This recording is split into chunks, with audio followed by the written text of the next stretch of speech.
10 menit pertama pertandingan masih sengit. Kedua tim sama-sama keluar menyerang, tetapi umpan-umpan di sepertiga akhir seringkali salah sasaran. Benfica punya peluang emas di menit ke-15.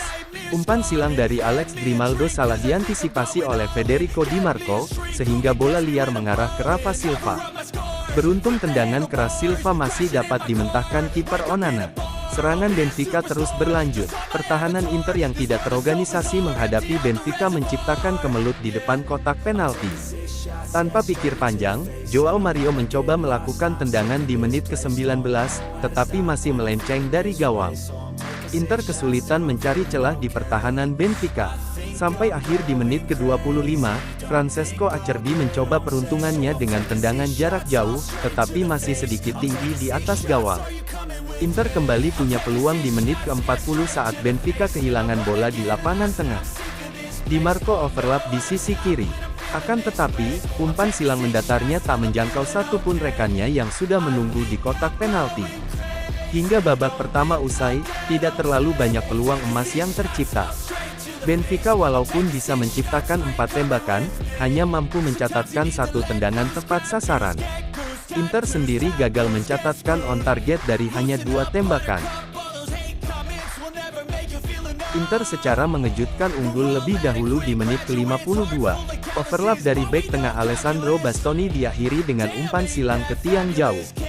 Nicolo Barella yang juga turut naik menyambut umpan itu dengan sundulan yang membuat kiper Vlachodimos tak berkutik. Di menit ke-57 terjadi kemelut di depan gawang Inter. Awalnya dari umpan silang Joao Mario ke kerumunan di depan gawang Inter. 3 pemain Benfica yang berdiri di sana sama sekali gagal menendang bola dari jarak yang dekat. Inter kembali mendapat peluang emas di menit ke-66.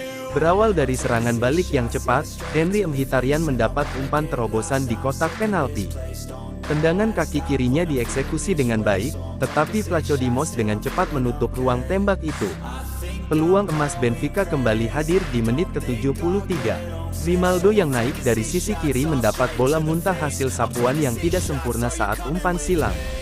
Tendangan setengah voli yang dilakukannya masih menyamping di gawang Inter. Lagi, di menit ke-78 punya peluang dari serangan balik.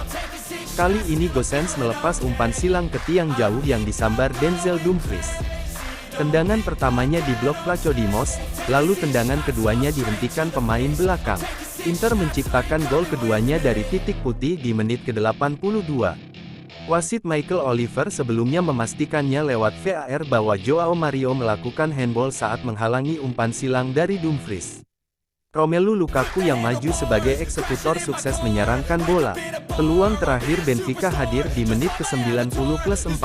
Rafa Silva yang lepas dari jebakan offside merangsek ke kotak penalti dan melepas tendangan. Namun, Onana tampil sigap menggagalkan peluang tersebut.